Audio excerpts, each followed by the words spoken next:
Hello everyone, Wenzeltron here, and we're back on Heroes of the Storm, and it's new patch day. Kel'Thuzad, as you see on the screen, has arrived, and we are going to play it as I click a different hero.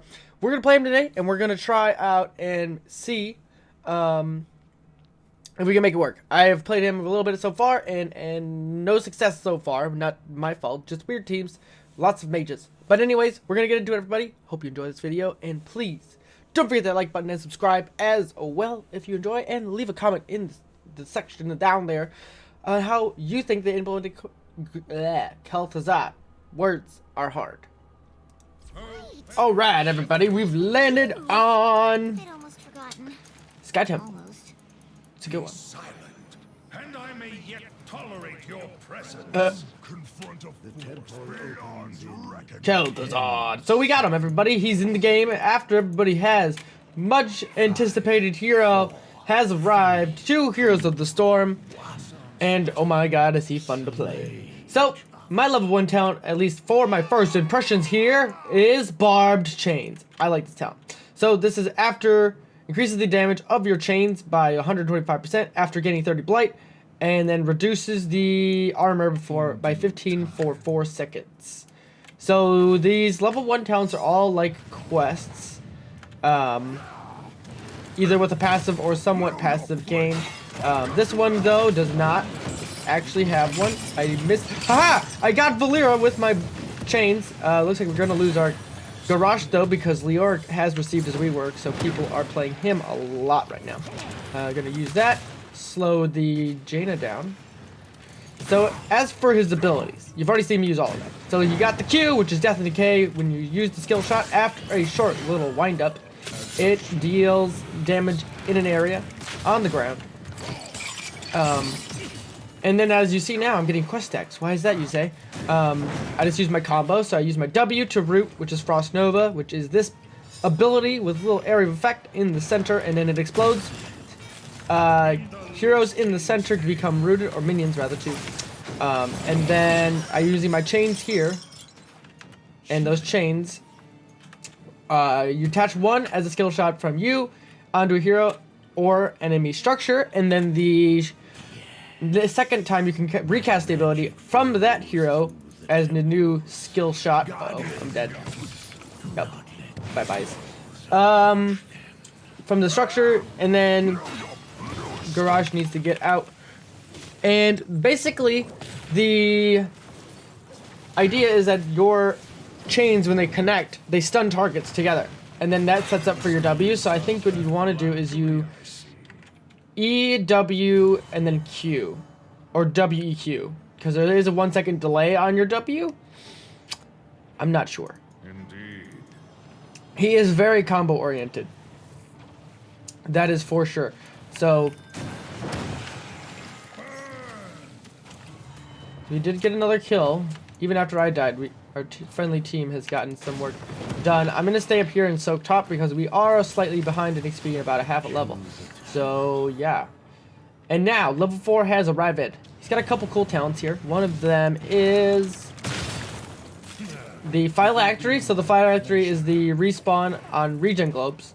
But for me, I like this one, the Armor of the Archlet. So it is an activatable ability, and the ability increases your physical armor to 50 for 4 seconds, and then enemies take 53 damage and are slowed for 35% for 4 seconds.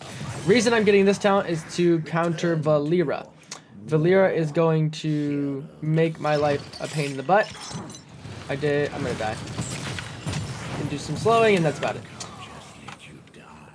Everyone kind of didn't want to do that, but whatever.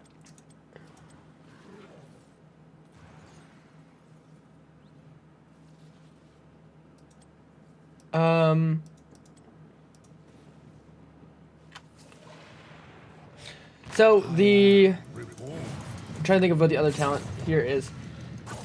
Oh, I didn't really explain the quest. So the quest here is the Master of the Cold Dark. So you gain 1 blight for every time you either root a hero with your W in the center, there, and when you connect your chain. So you're doing this combo-oriented build to stack blight, and then at 15 blight you gain 2 seconds of cooldown reduction on all of your spells, and then at 30 blight, you gain 75% spell power. So the idea is you want to have to complete this quest ASAP, as soon as possible. Otherwise, you are in a bad place. You're not going to be able to do just about anything, and you will be scaling weaker than any other mage in the game because of this. All of his abilities, so if you're new to Heroes of Storm, and this will be a little bit high level, but every other hero in the game scales at 4% per level on all spells and abilities.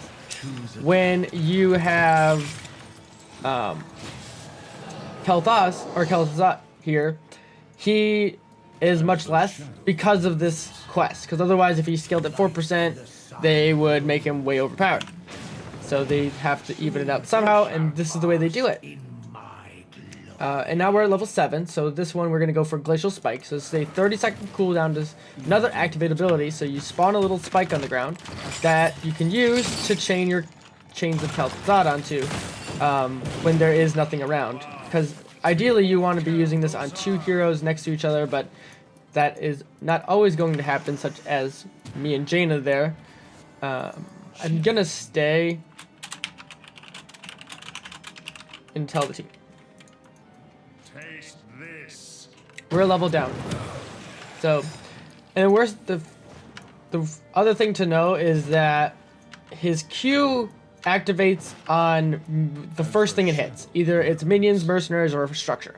So, the idea, I think it's going to be a little bit of weird at first to use this ability because you're going to accidentally hit a minion. And there is a little bit of channel delay too, so you'll have to lead your target. It's a 0.5 second cast time. Our Tracer got a double kill, which is cool. I'm staying top just so we can get to 10 faster. And I mean, even that they're getting kills without me there is kind of good. Worth noting, though, is if you are not... Oh my god. It didn't work out. It's worth noting, though, that they... Not being in a team fight is really bad as I keep wanting to say KT. It's Kel'Thuzad. I mean, it is KT, but it's not KT. There's still 10, and 3 of our heroes died. So, there's not much we can do about that. I pressed the wrong button. I meant to press 2. They're probably going to steal our Siege Giants.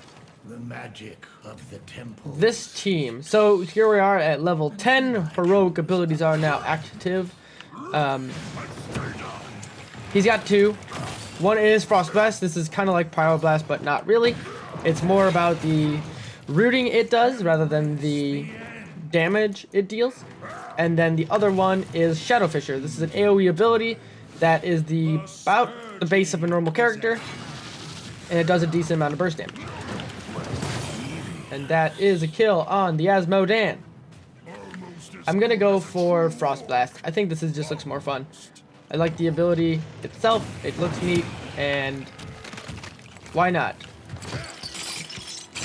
Gotcha, Leoric. Wow, he did not get pulled as far back as I thought he would.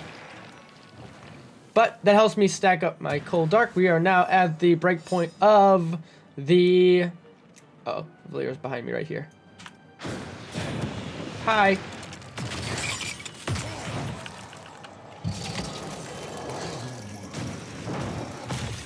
Hi, Jaina.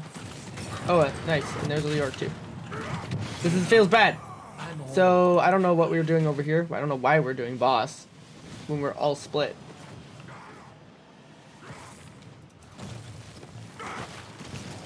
The Ark is being attacked by the thing. It's a good move by Tracer, but didn't get the kill.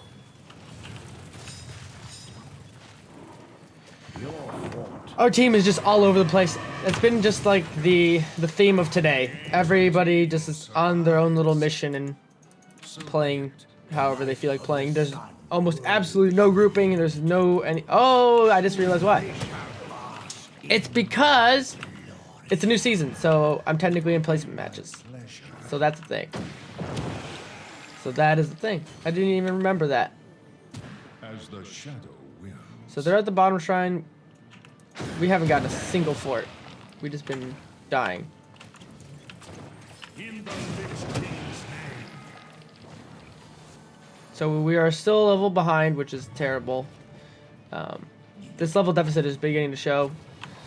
The one thing that's been happening a lot is with all of the mage changes. So Jaina got changes, Kel'Thuzad got added, and then Chromie also got changes. So we're seeing a lot of mages being played in quick matches. People are trying to learn these reworked heroes. So you're not getting very well-rounded teams right now. Even though they won't go for duplicates, you're getting teams that these Valeras can just kind of destroy. So it feels a little bad.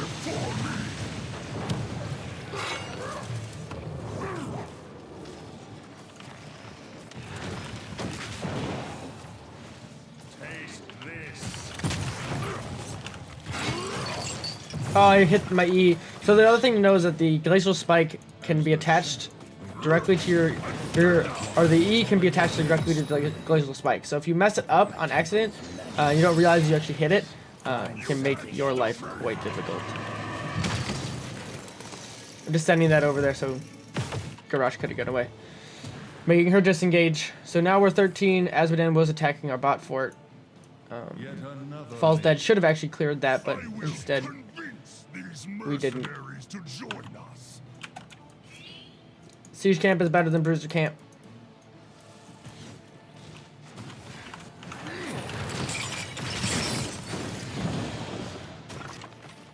A fateful choice. So they got that. At least they couldn't kill me instantly because Valera was not there. Otherwise, uh-oh, I might die still. So I'm able to stack off of Leoric pretty easily, which is nice.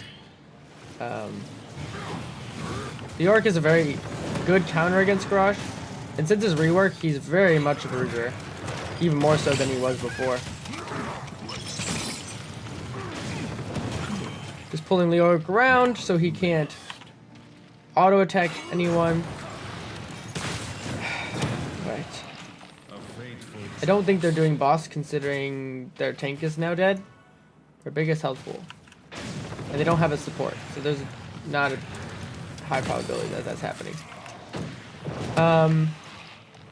So chain link here is this cooldown reduction when you chain two heroes together, which is pretty good. Because right now it is only on a 10-second cooldown after I completed my 15-sec. So decreasing that by 4 is a 6-second cooldown for your chain, which is your biggest CC ability, I would say. It's pretty cool. He has the shortest cooldown of any mage with the combo, when assuming you get your quest completed as fast as possible. We're still a level down here, so we gotta be careful. Jaina just got a kill.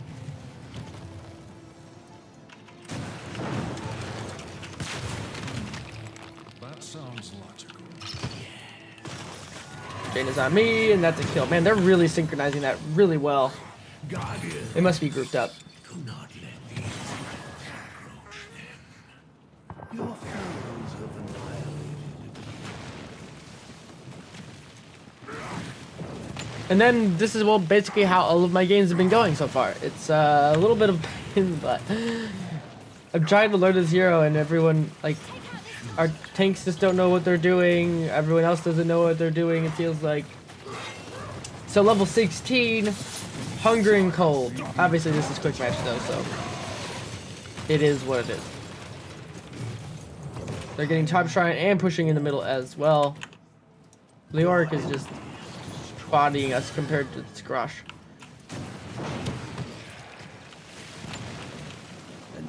The cooldown on your Death in Decay is only 4 seconds, so it's actually pretty long. Pretty short cooldown. Uh-oh.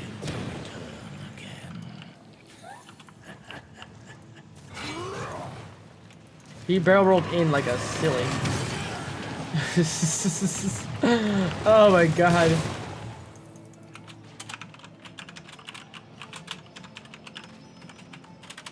Instantly dies.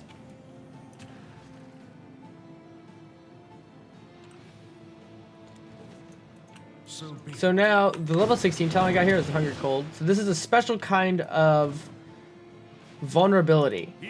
So that enemies rooted by Frost Nova take an additional 89 damage each time they are damaged by Kel'Thuzad during the next 4 seconds. That's pretty cool. So that stacks up to 4 times, so that's another roughly 90 times 4, which is numbers that I can't do because math, off the top of my head. I don't feel like doing it. So it's a pretty sizable amount of damage, and if you do the numbers on the rest of these, Hunger and Cold is the better one, and then you can go Arcane Echoes if you're doing the Death and Decay build. That is. So it's really up to you. And I'm only at 23 out of 30 stacks of my Master of the Cold Dark. I'm very surprised they're not pushing in more aggressively right now, because they could definitely win the game if they get a kill. So there's the Ring of Frost, which nothing got hit, thankfully. Otherwise, that would have been game. Our Falstad just got his thing, or his use of ult. And do this, and this, I'm dead. 3-level lead, and that is what it's gonna be like. Feels bad, a little bit, but it is what it is. So, that was my first impressions of Kel'Thuzad. We didn't even hit level 20, but level 20, he has all very viable talents for the most part. But I will talk about one, that's for sure. Alright, so, the numbers were not notable to talk about at all. But he does have some really cool talents at level 20 that we didn't get to see because the game was over so fast. But we got Death's Chill, which is improved on your Frost Nova, or Frost Blast, sorry. And the enemies are slowed for 40% for 3 seconds after the root expires. And then heroes killed under the effect of your Frost Blast instantly release another Frost Blast explosion. So this is pretty cool. So you can have that moment of chaining things through. And then the other upgrade for the ultimate is the Might of the Scourge, which is you can instantly refresh the cooldown of your Shadow Fisher after 20 when you hit a hero. So this is really cool. I don't see why you'd really want to go with this because of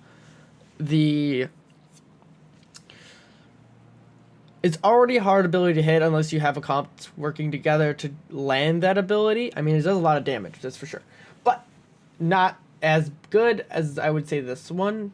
I mean, they're all fun here. These are all fun talents. And then this is the one I would go for, is Shifting Mouse. So this is his straightforward. It's a dashing in a straight line. So it's not a blink. It's a movement ability where you kind of like who's it most like? Probably like a Tracer's Q, but Tracer's more of a blink too. So it's a straight line movement ability. It does a very little bit of damage. That's not the point of it though. It's being able to reset the cooldown after getting a takedown. So that's pretty cool. This just helps a hero that has very little mobility have a little bit more and escape from things if need be. I think that's what's really good about it. And then the last talent is the Damned Return, which is an activatable ability for summoning a shade, and then he lasts 15 seconds, so you can have these at 100% uptime, because it's 15 seconds and 15 seconds cooldown and 15 second lasting. So, but this one, it will copy your Q ability where you cast it. So it's similar to how Chromie works with her Cyclone. But you have to activate this one instead to place it. So you get a little bit more freedom where you want to place it in a pinch versus you're just kind of throwing your Qs out where you see them on Chromie. So this one's pretty cool, and I would pick this one if you're doing the Death and Decay build as well. So that is Kel'Thuzad. I keep wanting to say it, everybody. I wasn't having this issue until I recorded. So that's Kel'Thuzad. I hope you enjoyed this video. It was not a very good one. It was kind of one-sided, but it is what it is. So I will see you all next time. And there's a lot more coming. So I got to do Leoric, I got to do Jaina, and I got to do a Sonya. Sonya didn't get changes, but... Oh, no, Chromie, sorry. But I wanted to show you Sonya's skin anyways. So, yeah. Kel'Thuzad has arrived.